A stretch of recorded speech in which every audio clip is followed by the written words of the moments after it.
brought us to the World Cup in style. His golden looks and cheeky charm, along with his footy skills, made him a pin-up and a hero to many. Here he is, enjoying his newfound fame in Ireland. Have a look at this. The boys were back in town today. Two of the three amigos, Jason McAteer and Phil Babb, are full-time footballers and part-time models. This afternoon they visited Ray Darcy, Socky and Dustin in the Den. Jay, welcome to the Den TV, Jay. This is your first time. It is, yeah. Phil is all right, Jay. All right. All right. All right. All right. You say all right.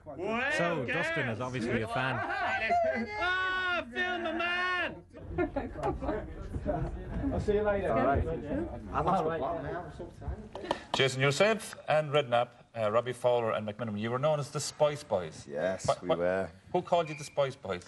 Well, we were friends with the Spice Girls at the time. Oh, you are? Yes, and we were just talking to them and mixing with them quite a lot, and sort of it was a derogatory term, really, because we were the press thought we were out too much and you were messers. partying. Yeah, messers, yeah. Yeah, but you were young and you were enjoying yourselves as well. Yeah, but never at the wrong time. I mean, we'd see the Manchester United players in the same bars, the same restaurants, doing the same thing, but unfortunately for us, we weren't winning things where they were. Yeah, so the peak of your career, was it 4.5 million you were sold for in '95? Twice, yeah.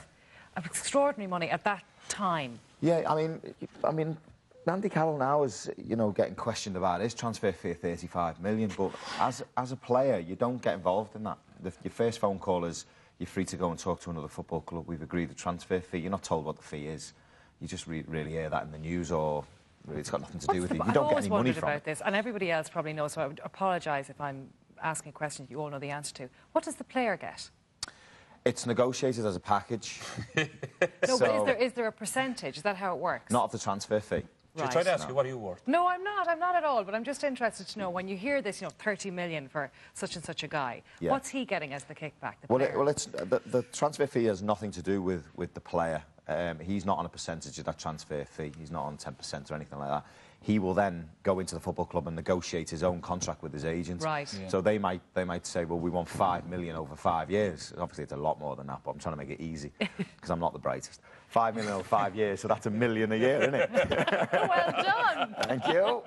So, and then it's up to the club and the player then to negotiate how they take that money. They might say, so the transfer fee's got nothing to do with it. No. Okay. And sometimes that's a problem for the player, because the fans look at him and think 35 million for Andy Carroll, he should be better than that. When really, that's not his fault. The fans probably think, oh, he's getting 35 million when he's not. He's getting all this money, and that's not the case. What do you think of players being paid 35 million?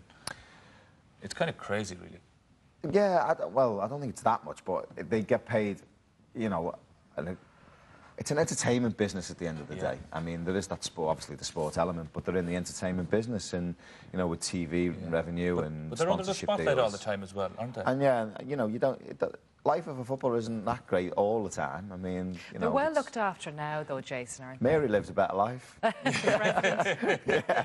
They don't get their own chauffeur and all that kind of stuff. But they are well-minded, aren't they? The young guys coming in now, probably more so than you were. Well, I think they have to be wrapped up in cotton wool and kept away from the media sometimes, and they do need protecting, because the media want to put them on back pages and they want to put them on front pages as well. And it's not all great, and they do need protecting sometimes, and the media can be out of order. Yeah. Where did the nickname Trigger come from? That 1994, when we went to the World Cup in America, we were given the afternoon off, and every footballer has a nickname. Steve McManaman was Shaggy after Scooby-Doo.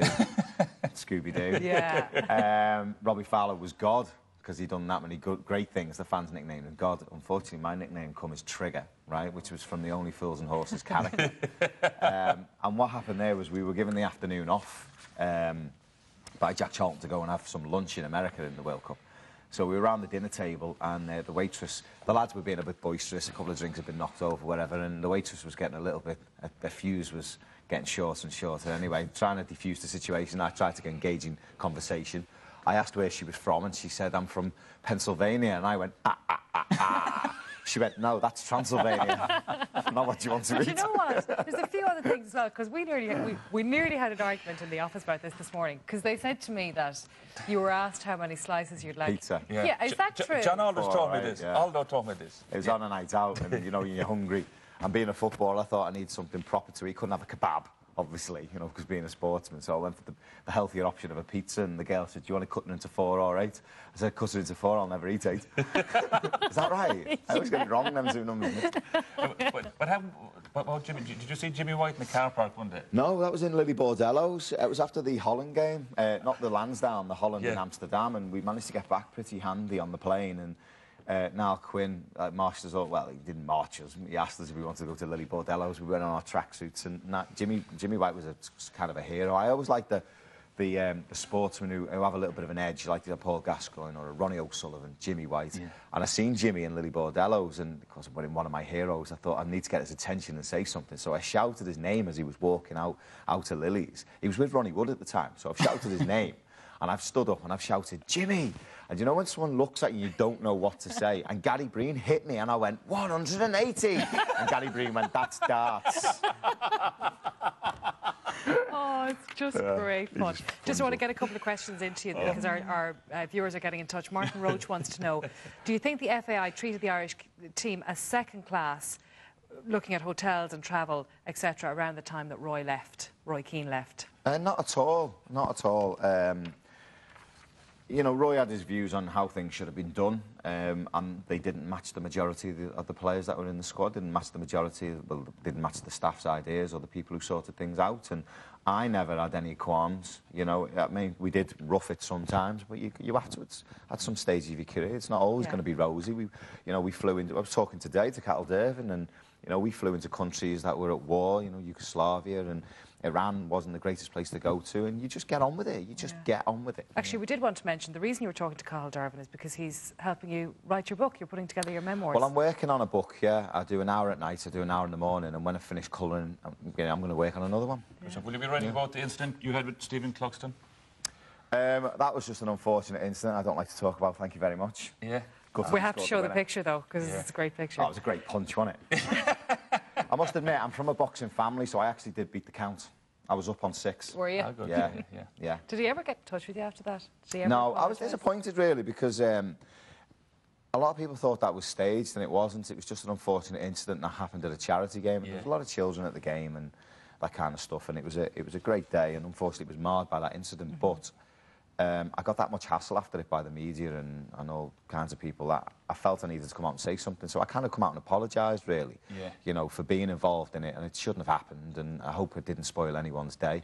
And I thought Stephen might have come out and just, you know, apologised himself, and he didn't, and, you know, but that's up to him. And very quickly, Ireland, Armenia? Will we win it? Yes, they're still in there, aren't they? And they've given themselves a great chance. Hopefully they'll do it. Lovely to see you again. Thanks for coming in to Thank see you us. very much. Now it's time to reveal the winner of today's competition, who